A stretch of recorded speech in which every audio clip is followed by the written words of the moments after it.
you know what? I think you got too much of your own trauma. You got too much of your own history, too much of your own baggage, and you need to take care of that first. And then once you kind of gotten that a little bit more settled, then come back and we'll start over. And now she's telling me that she can't have that conversation. She's not allowed to ask people to leave the program for any reason.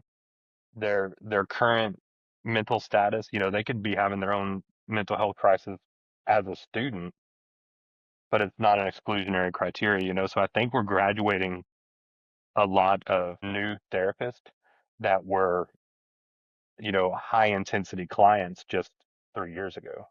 Welcome to the Reality Therapy Podcast, where the truth will set you free.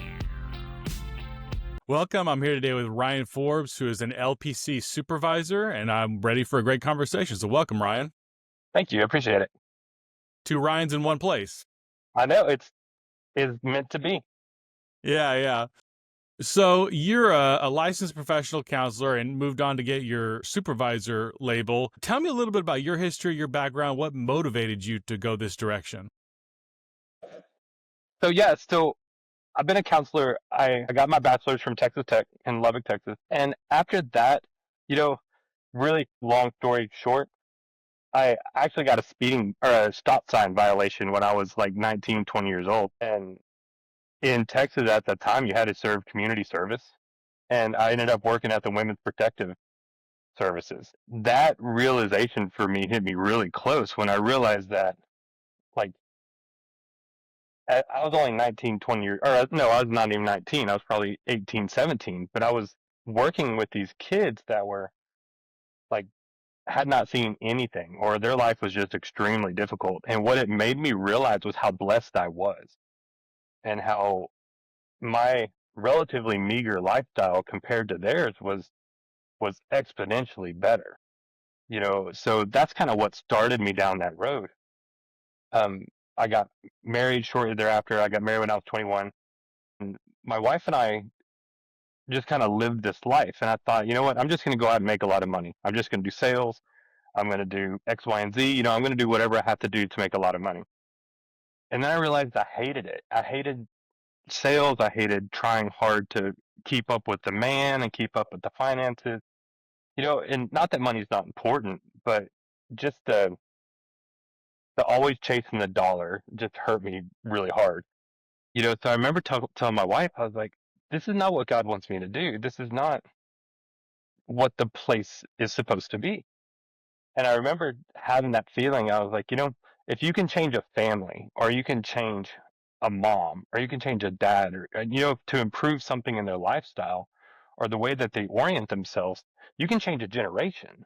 Like you're not just changing one person, you're changing generations, so biblically you talk about that idea of like the generate or the sins of the father for seven generations. And I'm like, well, heck, if I can short circuit some of that, that would be awesome. And that would be a great calling to do that kind of work. So that's what kind of got me started and going down that path that I wanted to be a counselor. So, I mean, a couple things are interesting there to me that stood out. One is you've got this real world experience with working in the jail. And my background, my work background is working in addiction treatment.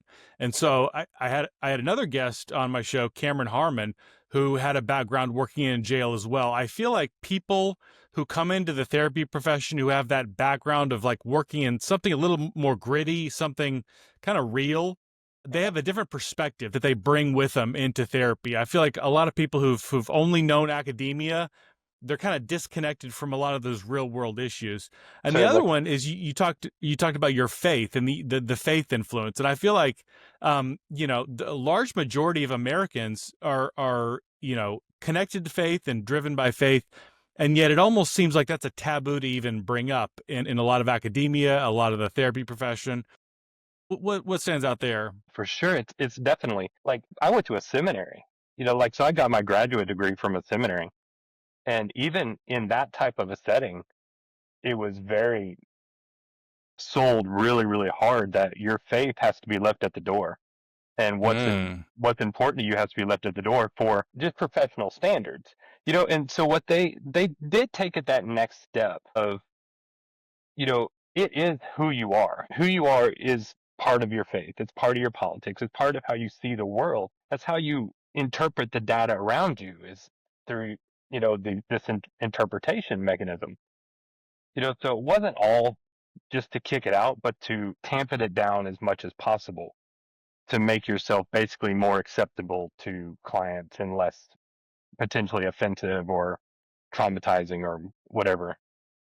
And I just never saw the reality of that. Like in my Mm. own practice, both with like agency work that I do and in my private practice, I do not sell myself as a Christian counselor. I sell myself as a counselor that happens to be a Christian, you know, and I've not had one client, even like clients from other faiths, clients from other religions, non-religious clients. I've never had a single person balk on it because the presentation is just part of who you are. You can't let Mm. that piece go. How you think your faith has been a positive benefit in your therapy practice? Yeah, I've not seen it be a negative. I think one of the things that people shy away from is being okay, let me circle back. Like I think the therapy world talks about being genuine and being honest and being who you are and bringing yourself to therapy unless you're the therapist. If you're the therapist, you're told that you're supposed to be kind of cold and stoic and not cold and stoic, but kind of flat to present a product. And I think as long as you're honest with your clients, it works really well. Like I said, I've never seen it not work, so for me it's a 2-minute blurb at the beginning that I I am a Christian. That's part of my faith. I find it important. I regularly go to church and I cannot see the world outside of that filter. And if that works for you as a client, that's great. If it doesn't, that's cool. We can shake hands and you can go somewhere else. Because I might not be so bold if I lived in a community that didn't have as many therapists, but I live in a town that has a lot of therapists that I can make lots of referrals. I can find lots of people. But in 300 clients that I've had, I've never had a single person say, yeah, this isn't going to work. They usually say, I appreciate your honesty and that makes a lot of sense. Mm. Yeah, that's kind of contrary to what you're taught in a sense. Yeah. Yeah. When did you get licensed? 2014. 2014. Okay. I'm trying to look at the way grad schools, masters of counseling programs, the way they're structured. And to me, the political bias seems very overt. And I'm wondering if it was like that back, a decade ago or more when you were getting your degree. You know, I I think I was a little bit insulated since I did go to a seminary, but from what I've seen of other people and employees that I've worked with, I can see a huge shift in the political bias that's happened. I think that the mental health world has always leaned left, and has for decades probably. But it seems like since 2010, 2015, somewhere around that, it shifted right or left of center. And now it's predominantly left of center. I would guess 70, 80%, where a lot of what I see in employees that I work with, that have gone to grad schools, there's a lot more of a social justice kind of piece to it, a lot less of the skill sets of working with the individual and individual responsibility, and much more so, what did the world do to you and Mm. how can we knock this down versus the personal responsibility and yeah, that happened and yeah, that sucks, but let's see how we can improve you. So there has been a lot of shifting in that for sure. So you're a super. When did you get your supervisor? 2016. So it's almost a decade that you've been a supervisor. What have you noticed about the difference in people coming out of grad schools and becoming newly minted therapists? What are you noticing about them? I think there's a shift in everything. And I wish I was a little bit older because I would love to have this conversation because I'm 45. I'd love to have this conversation with somebody that's 65, that has a little bit more experience on it. But what I have seen is that there's a lot less focus on individual skills. There's a lot less, knowing the history of what's going on, knowing the why you do what you do and what the philosophical backgrounds of it are. So like it shocks me every day when I have new interns that I'm working with that are provisionally licensed counselors that have graduated from masters. And when I tell them that cognitive behavioral therapy has a deep root in stoicism and deep root in philosophical thinking, they don't know that. And that seems extremely short-sighted to me. There's a lot of what I feel has been kind of a pushing away of anything older than about 20, 30 years old is just kind of getting pushed back as, like I had she wasn't my personal intern, but a person that I worked with that told me something to the effect of that's old, just a bunch of old white dudes that learn that stuff and it's not necessary. And again, there may be a point to that. There may be an argument for kind of modernizing it a little bit, but I think it's very short-sighted to kick it out just because it's a bunch of old white dudes. Yeah, I've noticed the same thing. And in my grad program, it was almost like a get out of jail free card. If we were studying Freud or Jung or one of these older thinkers, you say, okay, what were their theories about? You say, well, that was an old white man. If you didn't read the text, you could just say that was an old white man. It's like a get out of Yeah, jail free card. just kick it out. Yeah.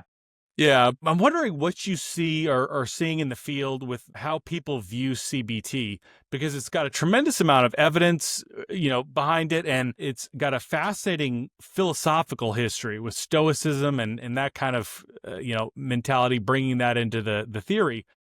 In my program, we haven't even covered, not even once, CBT, other Are than you kind of serious? offhanded comments like why it's only for white men, or CBT is racist or something like that. Even in my theories of counseling class, we just skip CBT. So I mean, it's definitely not in favor where I am. I'm wondering what you're seeing. I don't even know how you would do that. I get that. I mean, I do. Things come in and out of popularity. I get that. Mm. And like I said, I wish there was a person that's 20 years older than me in here because I can't really tell you what the predominant counseling technique was in the 60s. I really don't know. But it seems to me that CBT is so like it's so grounding and it's so simple presentation, but hard to master. I always kind of tell Mm. people it's kind of like playing chess. Like the rules of chess are not hard, but mastering takes you a lifetime, Mm. so I think maybe this is a twofold thing. Maybe they're not doing CBT or they're trying to avoid it just because it is complex and but they don't know the complexity of it. They just know the simple presentation of it. So it's like, oh, that's just, it's overly simple, or it's just, oh, just suck it up and move on, but that's not all it is. Yeah, I think that's part of it, but I think there's more to it as well. One, if you're going to practice CBT, you have to acknowledge that objective reality is a real thing. If you're going to see something as like a cognitive distortion or view it as illogical, there has to be some reality that you're comparing it to, right? Correct. Yeah. And the other thing is CBT really kind of asks people to take personal responsibility for their actions in their life, and that in itself is seen as offensive. Uh-huh. Yeah. Yeah. You're completely correct. So, and what I honestly don't understand, and when I get into conversations, and I hope it comes across that I can hang with both crowds. Like I get where the non-CBT people, I get where they live, and I can even hang with, I can hang with both crowds. But what I don't understand is not just working with your client where they are. So you were talking about there is realities and there are standards and there are things. All you have to do is say that out loud, and that it's not, I'm not saying that this is your perfect world or this is the way that things quote unquote should or should not be, but there is a norm. There is a standard. There is something that you can look at that's worked for 2,000 years that hasn't been questioned, a great deal. So let's go with that. Once we kind of get, you have to know the rules before you break them. You've heard that phrase. And, Yeah. so what's the rule? What's the standard? What's the norm? Like I work with, like one of my favorite type of teenager to work with is when I say something is not typical or normal. They're like, I don't want to be normal. I don't want to be typical. That's boring. That's whatever. I'm like, no, this is just math. This isn't anything about your personality or emotional state. This is just mathematically most of the people in the world follow X, Y, or Z. It's just the way it works. So if you're out of that norm, why are you out of that norm? What's happened? What are you looking for? Is it intentional? Is it an artifact of something that's happened previously in life? those kind of things. Yeah. Yeah. I think there's a couple different spectrums we're looking at. One is the objective reality versus my truth. Right. Yeah. There's the idea of personal responsibility versus all issues are part of a systemic structural oppression. Hmm. And there's also this idea that I keep coming back to that I feel like it's empowerment versus victimhood. And I feel like a lot of these therapies that are considered, the outdated old white men therapies, the advantage to a lot of them is they if you do them correctly, they empower people. You're empowered to take control of your life and your feelings and your thoughts as opposed to just, I have no control over this. I'm a victim of systemic and structural oppression. Is that you see that similarly? Yeah, I haven't seen that so much locally. And here's something that I wonder, and I've often wondered, is how much of it's done in reality versus how much of it is presented on the internet. Mm. And the loudest people are always going to get the most attention. And it's easiest to scream, that you're oppressed or that things are terrible for you or you're always a victim. And that, like well, okay, that's one piece. The other piece that I know is that promoting victimhood is really, really easy to sell. So I know a therapist that I think she's brilliant. In a lot of ways, if I had certain issues, I would go to her as a therapist. In many ways, she's brilliant. But in many ways, she's just promoting victimhood and everybody's a victim and everybody, this happened to you and this is terrible. And the reason that X, Y, and Z happened is because this event happened when you were 7. And that's such an empowering thing. And it's easy to keep clients like that because they don't ever get better. They never improve. There's no, you know, all it is validating versus promoting and pushing and trying to improve. So it's easy to hear this isn't your fault versus, yeah, this sucks that this happened to you, but let's move on and improve. Do you think there's any kind of financial motive behind like wanting to have these ongoing clients because they're going to stick with you if their problems are never fully solved? Yeah, that's kind of what I'm trying to allude to. Uh, I think and I don't know that it's purposeful. I don't know that they sat down and said, "Hey, I think I'm going to make a lot of money if I keep victims." Mm, But I do wonder how many therapists out there have kind of dove into the kind of victim mindset and then realized that they were fooled and that they could maintain this and you're not graduating people out of your system. They just kind of maintain. Like I talked to a woman today. Actually, I got a client myself a couple weeks ago that is a therapist and was working with another therapist for 6 years on certain things. And when she hit about 40, she's like, I'm just tired of this. I'm tired of being a victim. I'm tired of, getting stuck in this trap of stuff that happened to me when I was 10, 12, 15 years old and I'm ready to move on. And my therapist that I used to go to is just telling me that I'm never going to improve because this was the lot that I was dealt. I can't get any better. Uh, that's that's exhausting. How do we move forward without any hope of ever getting better? I mean, it almost, if you're kind of take a step back and kind of plotting, if you're being nefarious and you're plotting, how can I keep this person from moving past this mental emotional block? I mean, that'd be a good strategy to Yeah. kind of plant this victimhood narrative in somebody's head. Right. Yep. And like you said, if you're being nefarious, I really hope that that's not happening.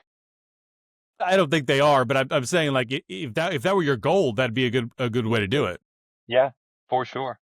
And especially if you identify kind of as a victim yourself or somebody that's experienced this kind of thing.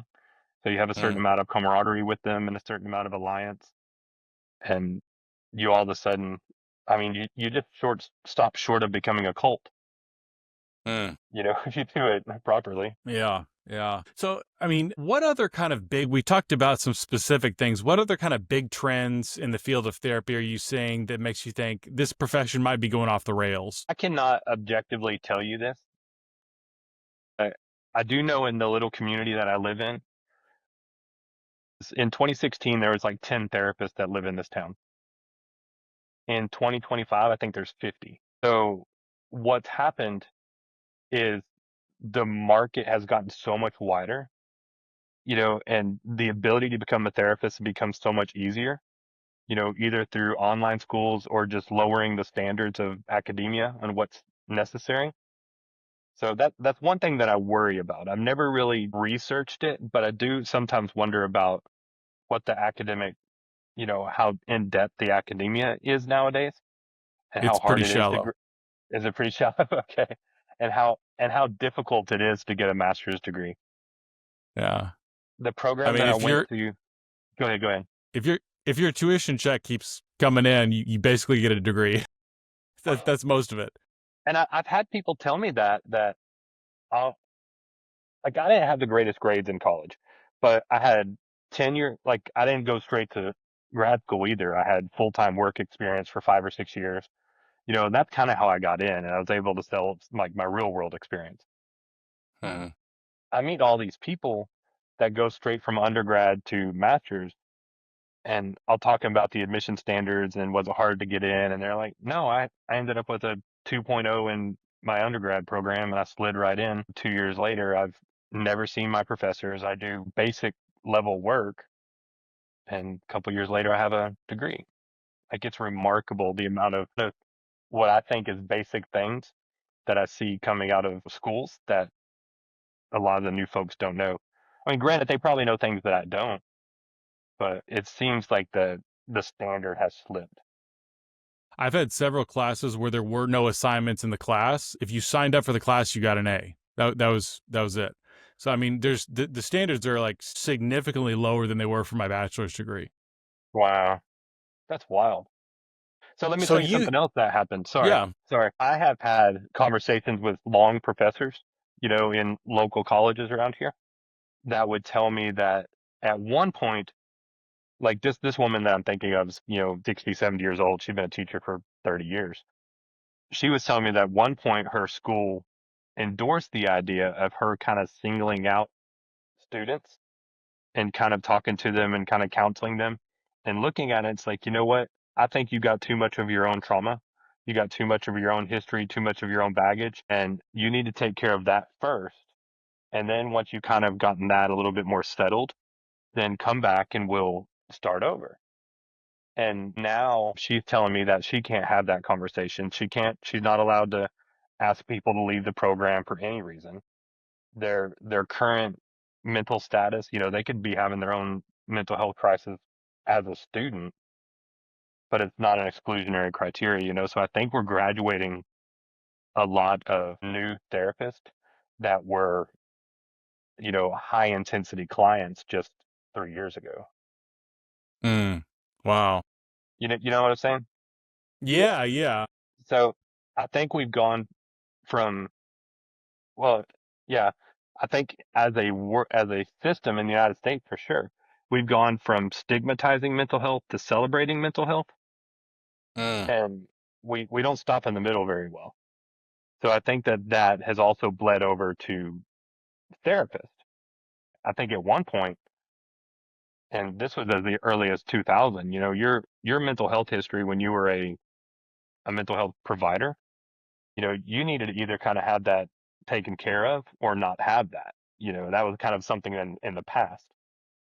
Now, for a lot of people, it's something that's in their current. I've read a lot of articles, had conversations with therapists that had to go to the mental hospital 3 weeks ago and then have patients coming up. So that's something I think has changed a lot. You don't want to come across as stigmatizing. So it's like, I understand what you've been through because I'm going through it right now. And mm. like I said, like with everything, I think there's a benefit to all of it, but I think there's a lot of drawbacks too. I mean, I had no clue like the scope of this explosion of new therapists that you're talking about, and it seems like there's this big, large scale mental health crisis. At the same time, there's a very large scale growth in awareness around mental illness. And so you've got, it seems like a lot of people who say, well, I struggled with, XYZ disorder. And then I watched 1,000 hours of content about it on TikTok. And I'm just going to, the next logical step is become a therapist, and you've got people who, have all these kind of preconceived ideas based on their own experience. And they learn virtually nothing in graduate school. And now these people have licenses and people are looking at them as though they're an expert and you're going to fix me. Yeah, and so what I think that the customers expect is not what the system is pushing out. I think that there is a certain amount. Like I've had clients come to me, and he was funny. He was one of my favorite clients I ever had. He's like, "Tell me your mental health history." He's like, "If you don't mind." And I was like, "I don't have much of one, to be honest." And I'm like, "My parents divorced when I was young. I've got a couple dings in, but I've really been pretty solid." And he's like, "Okay, good," because every other therapist tells me how they were struggling just a couple days ago, or they're on medication for anxiety, or they're doing this for depression.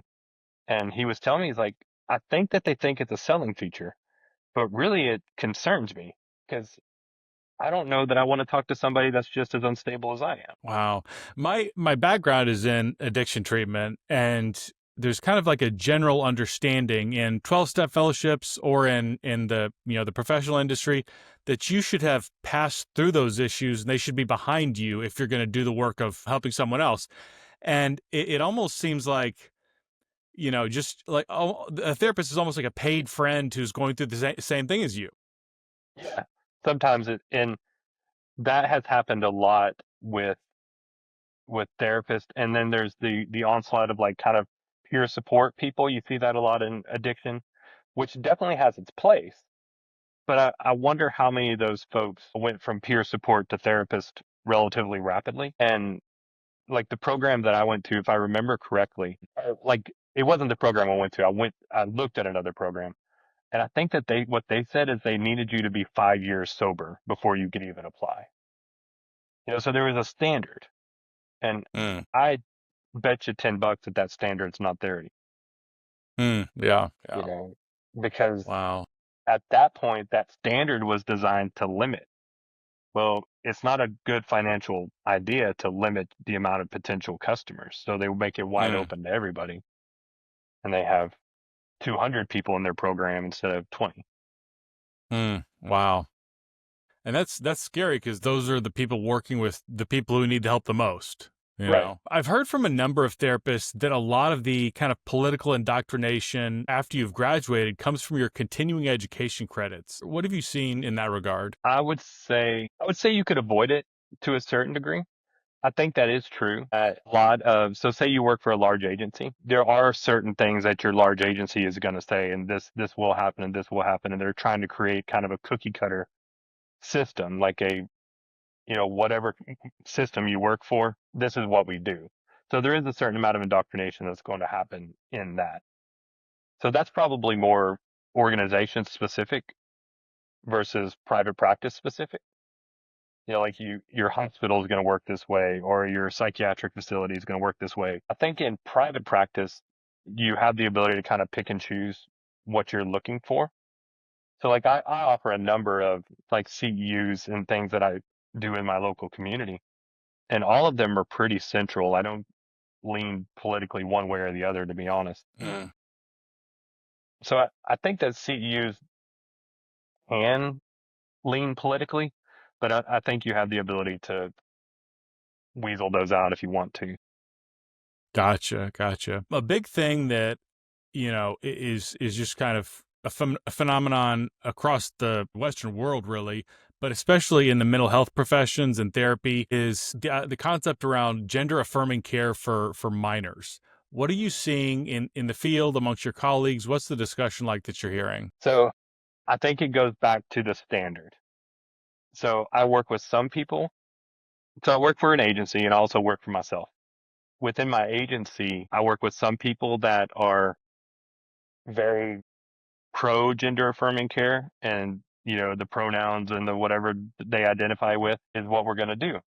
And then I have some other people that nobody's belligerent about it, nobody's aggressive about it, but not as so. Like I had a client that identified not as her biological presentation, and I was able to tell her that that's just I go with whatever your legal name is and whatever is legally on your birth certificate. And I kind of explained to her, I was like, it's just easier for me, to be honest. Like, it's nothing personal. It's if you want to think this, that's great. And we were great. We worked really, really well together. and we just didn't focus on that issue. And I think for so many people, that single issue becomes the issue versus that issue is the result of a lot of other issues. Mm. We focus so hard on the symptoms versus what caused the symptoms. I feel like so much of what I'm hearing in my program and from what I see in therapy in general is like you're singularly focused on that kind of gender identity issue. It's completely inappropriate to look at childhood trauma or co-occurring mental health issues. You're supposed to narrowly only focus on this, and you're telling me the bigger issue is what's behind it. Right.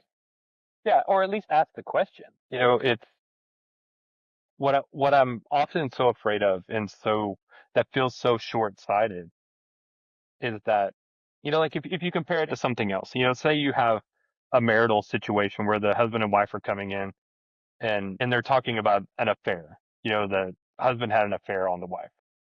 The affair is not the problem. The affair is a symptom of a bigger issue. And it would be so short-sighted just to focus on the actual affair versus what was the motivation. What's the previous 10 years of your marriage that led up to this as a possibility? Like in working backwards versus he just had an affair and he's a terrible person and you need to move on. And I mean, that's certainly an option, but it's not where you need to start. You need to back up a little bit. And I have no doubt that there's probably a percentage of people that aren't in their proper gender and it doesn't feel right. And they have, like a dysphoric type feeling. But I don't think it needs to be something that's so quickly affirmed. I think it needs to be questioned and looked at and not make them feel bad, or that they're terrible people. But I think it's worth questioning, the presentation. Hmm. I think that's true with everything. So I'm sorry, I didn't mean to interrupt you. Yeah, you're good. You're I good. don't think it's just gender affirming care. I think it's almost everything we do in counseling. You know, everything, like every person I talk to, everybody's husband is toxic. Everybody's boss is narcissistic. Everybody's whatever is X, Y, and Z. And these really hard line labels. And maybe your husband's not, or your boss isn't toxic. Maybe you're just hard to work with. Or, oh, yeah, you've been late, 10 times out of the last 14 shifts. That kind of makes sense. The whole personal responsibility piece isn't here anymore. So it's focused on what is the other person doing and what's the problem. And it's all just affirming that yes, your boss is toxic and yes, your husband's a narcissist versus any sort of personal responsibility on what did you do to contribute to that.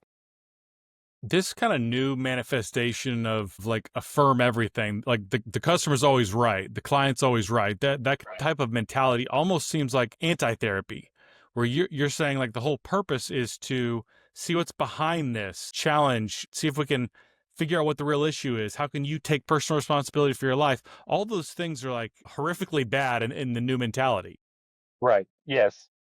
Yes, it is. My impression, I agree. It seems anti-therapy. It seems like patting them on the head, tell them that they're lovely and brilliant and smart and that there's no way they had any fault in any of this versus taking some responsibility and your own personal culpability, figuring out what you can do with it and moving forward. I often wonder how much of that goes back to just a lack of standards and just a lack of, like we're taught not to have a lot of supposed tos and that you should do this and supposed tos and things like that.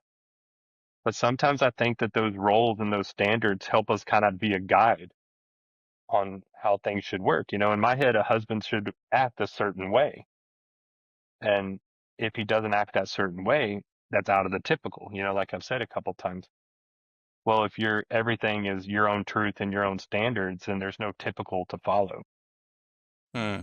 so it's hard to hold anybody to any sort of a standard or any sort of aspirations. They just do whatever they want to do. So I want to shift gears for a second. You are a man. You're a man in a female-dominated profession, a minority in the field in that sense, and also men are much less likely to come to therapy. Like, Mhm. what do you think is it that makes therapy less appealing to men? So one of the things that I have successfully been like, I think probably 70% of my clients are men most of the time. one of the things that I think has made therapy not appealing to men is that it's not action oriented. Hmm. There's not a solve. There's not what am I working on. It feels like so often to men like they're just spinning their wheels. And I'm talking about something that happened 30 years ago. And people get and it's not that what happened 30 years ago was not important. It's just not what he wants to focus on at the moment. So maybe if you look at it literally like spinning your wheels, you know, I think some therapists spend so much time working on the engine and the radio and working on all these other things when he's stuck in the mud. Like let's help him get stuck out of the mud. Once we get that done, then yeah, let's fix the other issues and let's work on that. But I think it just doesn't feel action oriented enough. There's not solved. It's just too touchy feely sometimes. Hmm. So I always tell clients that it's a much better chance that I'm going to offend you than that I'll make you cry. It's more likely Hmm. I'll offend you. And 90% of the time, the guys look at me and say, "Bring it on, man. Let's do it. That's why I'm here. I'm not here for you to tell me that I'm right and that I was justified. I'm here for you to tell me how to fix it and move on." Do you feel like in the early days of psychology and psychotherapy, you had people like Sigmund Freud who were just very male, very sex obsessed, everything like that, and in the following 100 years, the pendulum has swung to where it's like incredibly female dominated, and I think we've lost a lot of that masculinity. Do you think the pendulum has swung too hard in the other direction? Yeah, I think so. I think that's what has brought on a lot of the coaches in the world and a lot of people over people overreacting into that world where it's therapy has become seen as a soft field and not directive really hard. Where I think a lot of coaches are kind of the opposite. They come in and they have advice and they have directives and they have I need you to do this, this, and this, and I need you to go and buy your wife flowers 3 times this week. And it's much more directive versus touchy feely. So I think that, yeah, I think the field as a whole has followed like much more feminine. Hmm. I'll back to the research that I would love to know. There was a point where it wasn't that way, where it was mostly male driven, or at least the psychologist level was mostly male driven. And I would love to see what a counseling session looked like in the 60s or 50s versus a counseling session in the 2020s, Hmm. and what that would look like. When we talk about men's mental health generally in society, there's a huge spike in men's suicide, declining life expectancy for men. Men are dropping out, not doing well in education, labor force participation, mental health. A lot of men dropping out of dating and not wanting to get married, just kind of almost like giving up entirely. What do you see is going on with men's mental health? Gosh, that's a huge question. I don't know that it's possible to answer this question in a non-offensive way. What I wonder has happened is that I think men need utility. I think men are designed to be almost a product or what we can bring to the table. And for the last 20 to 40 to 50 years, we've been told that we don't bring anything to the table, that women don't need us anymore, families don't need us anymore. So therefore, I can just sit and play video games all day while my wife works. It's not that big a deal. I don't have to really be engaged. I don't have to produce either goods or services or finances. I'm not really called to do all these things. And I think men without purpose fail. And I think they fail very quickly. And they end up finding a purpose. They find something that motivates them. It's just the wrong thing. It's pornography or it's drugs or it's video games or boredom or social media. It just becomes the wrong driver. If I was a man like that, I don't care about my physical health. I have no career ambition. All my free time is spent either playing video games or watching porn. I have no direction in life. What would your guidance to me be? What I would ask you to do is figure out what is the most important to you. So say that you had 5 what I would call maladaptive things in your life. So which of those 5 things is the most important that you have the most trouble giving up? So say that that's video games and social media. Okay, so I'm going to need you to let go of the other 3 and replace that with something else. So action is important, moving is important. So if you spent, uh, you know, 3 hours a day on social media, I'm going to ask you to walk an hour a day to replace that 3 hours of social media. It's some sort of action. I would ask you to find something to fill that gap of time that you're filling up with artificial stimulus. Something that actually is going to benefit you somehow. I would ask you to find some sort of a purpose. So hopefully in a perfect world, like my perfect client in this situation would be married, and I would talk to the wife and see what is he lacking? What is he missing out on? What can he help contribute, and find a way to help him contribute. I would help him and the wife find the shortest and quickest contributing thing that he can do that makes a significant impact. So if it's as simple as he has to go to the grocery store and buy, Tide, and that happens every Friday, but that is a big impact to the wife, then that's what we're going to do. We're going to start with something small and work up from there. But I think I it's just love what finding you a said. purpose. It's just finding a Yeah, I purpose. You have to find a purpose. love that so much, especially that kind of existential question of why am I here? What is my meaning Yeah, and what am I purpose in doing? life, you know? Yeah.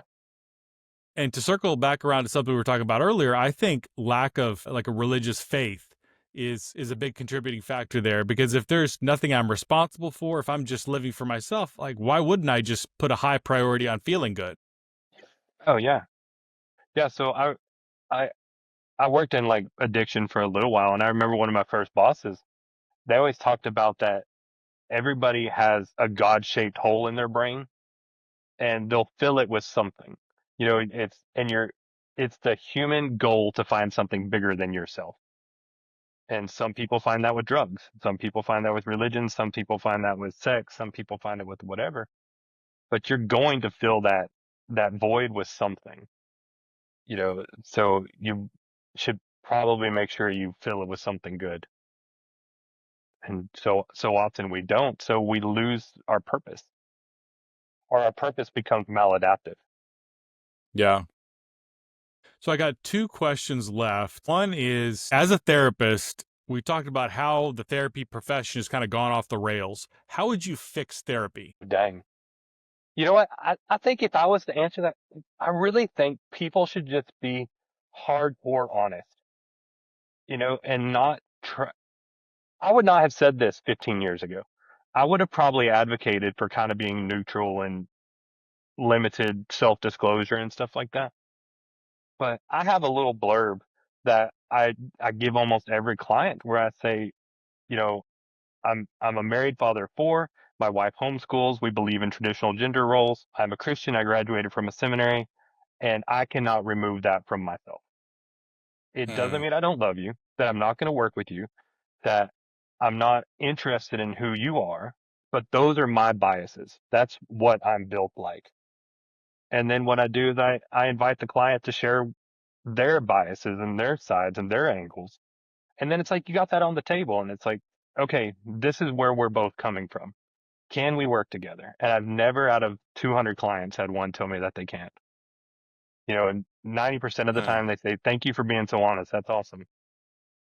You know, because otherwise you're just not being, I think there's a certain amount of transparency that has to happen. I'm not talking about self disclosure that would get you in trouble, but just transparency that you're putting yourself out there versus trying to pretend that you're not.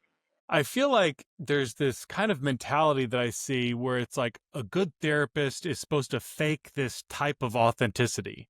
And what you're saying is just like actually Yeah. be authentic.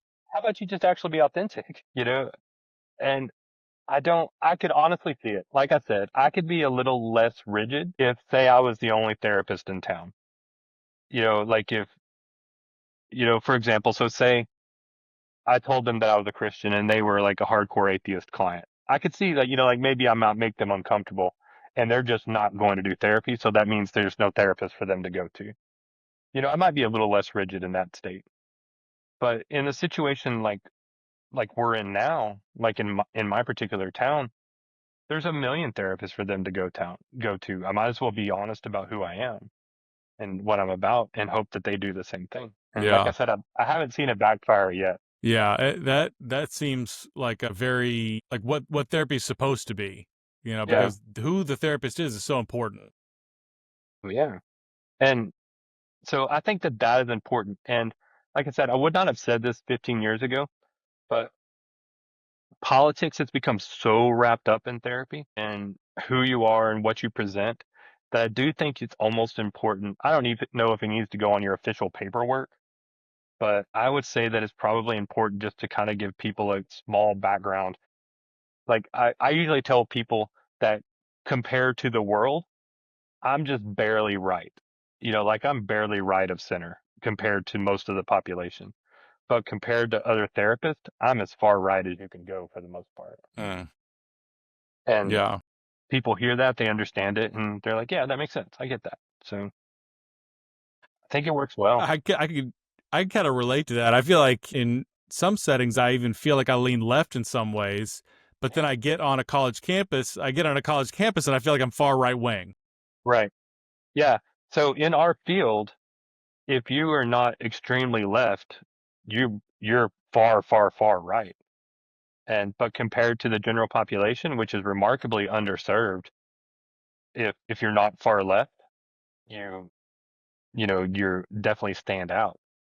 So that's something that I've had a lot of conversations about. I had a client, actually had a client that I got a couple months ago, that her therapist fired her because she voted for Trump. No. Yeah. And I I don't care who they voted for. That's none of my, I think yeah, that's interesting. I'm not, but it doesn't matter. Yeah. But she actually said, we can't work together. You are a negative person. I can't endorse you. So you just have to go somewhere else. that is wild. I was talking to a therapist, Stephanie Wynn. I don't know if you know her, Hmm. but Yeah. she was talking about how we're as therapists, we're prepared for like all these kind of multicultural competencies for any identity imaginable. And she says the two identities that I was not prepared for were conservative and Christian. Right. That was just like, and it's almost like that's kind of an icky identity that you wouldn't necessarily want one of those kind of people in your office. You know what I mean? Yeah. Yeah. Yeah. Especially a Donald Trump supporter. It's like, that's not who we're really here for. Right. Yeah.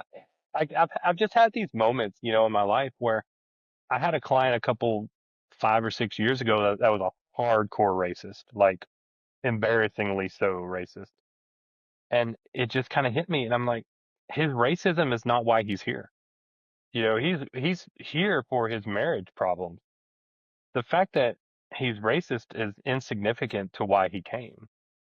So and it could really rub somebody the wrong way. And I was very quick. Like I would correct him as much as I could. And, he'd say things and I'm like, dude, you just can't say that. Come on, man.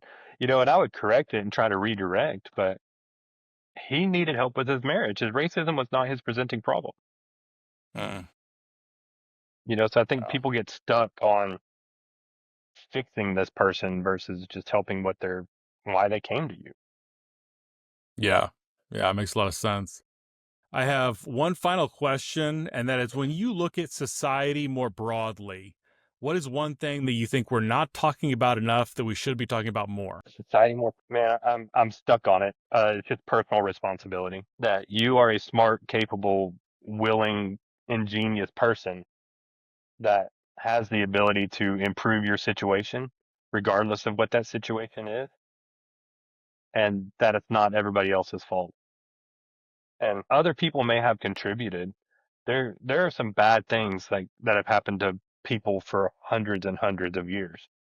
But for some reason, it seems like we've gotten much worse at it in the last 30, 40 years of figuring out how to, yeah, that sucked, and my childhood sucked, and my marriage sucked, and then accept that as a reality and then move on and improve. I feel like we often get stuck in a victim mindset versus personal responsibility and growth kind of mindset.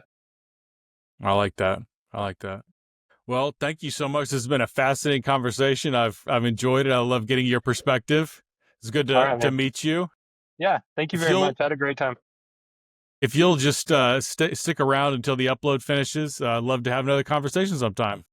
Okay.